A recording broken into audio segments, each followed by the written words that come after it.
दोस्तों अब लड़ाई रावण और राम पर आ पहुंची है। राजनीति की लड़ाई अब रामायण बन गई है। भारतीय जनता पार्टी ने राहुल गांधी को भारत के लिए न सिर्फ खतरा बताया है बल्कि एक पोस्टर जारी किया है जिसमें रावण की तरह राहुल गांधी का चेहरा लगाकर उन्हें रावण बताया गया है। लेकिन इसका जवाब भी मुंह तोड़ मिला है। भारतीय जनता पार्टी ने जो पोस्टर शेयर किया वो भी और उस पोस्टर पर जो उसे जवाब मिला वो भी आपको दोनों इस खबर में दिखाऊंगी।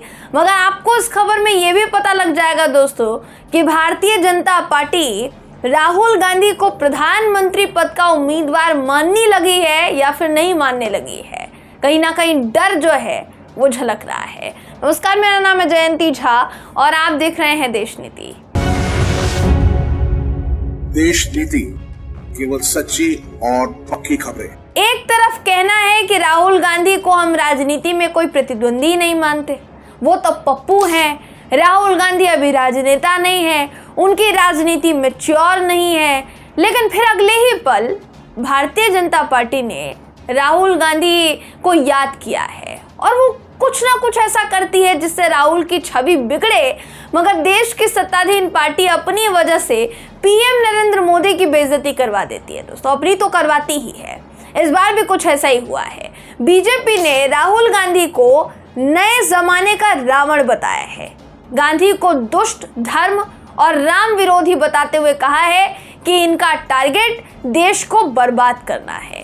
भारतीय जनता पार्टी की तरफ से दोस्तों जारी इस पोस्टर में 7 सिर दिखाए गए। इस पर लिखा है भारत खतरे में है। तस्वीर से ठीक नीचे बड़े अक्षरों में रावण लिखा हुआ है और इसके नीचे अंग्रेजी में लिखा है कि अ Congress party production directed by George Soros. जी हाँ, जॉर्ज सोरोस लिखा हुआ है। हालांकि ऐसा नहीं है कि इनको जवाब नहीं मिला। जवाब में कांग्रेस ने भी एक पोस्टर शेयर कर डाला जिसमें पीएम मोदी की तस्वीर है और उन्हें रावण नहीं बल्कि दानव बताया गया है।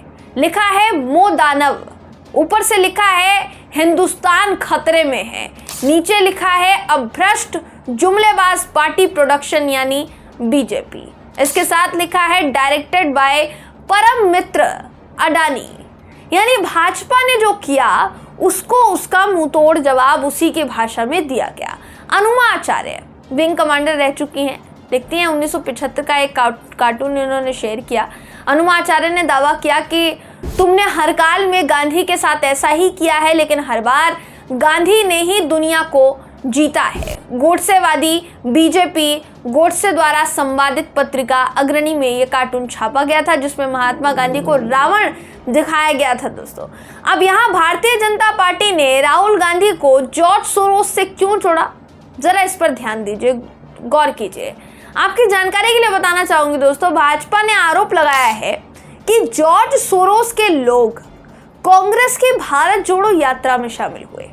इसके अलावा भाजपा नेताओं ने ओपन सोसाइटी फाउंडेशन नाम के एक गैर सरकारी संगठन का नाम लिया, यानी एनजीओ का नाम लिया और भाजपा नेताओं का यह दावा है कि ये एनजीओ अमेरिकी अरबपति जॉर्ज सोरोस की ओर से वित्त पोषित है और इसके उपाध्यक्ष सलील शेट्टी कांग्रेस की भारत जोड़ो यात्रा में शामिल हुए थे।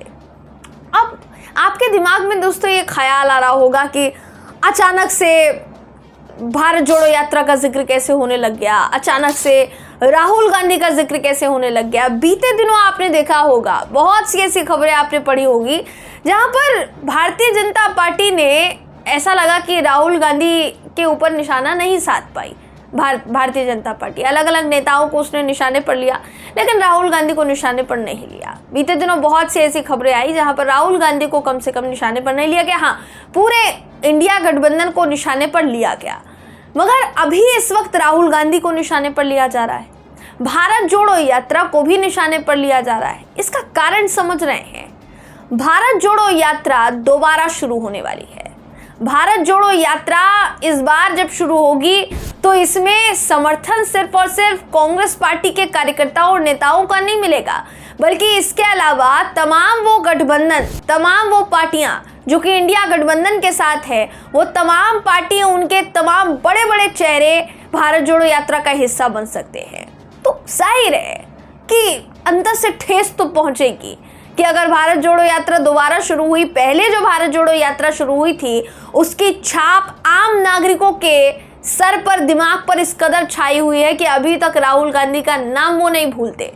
अगर उनको अपनी समस्या बतानी होती है, उनको समस्या याद आती है कि हमें किसी को अपनी समस्या बतानी है, किसी राजनेता को अपनी समस्या बतानी है, कि कोई राजनेता, कोई एक राजनेता अगर हमारी समस्या सुन सकता है तो वो है राहुल गांधी।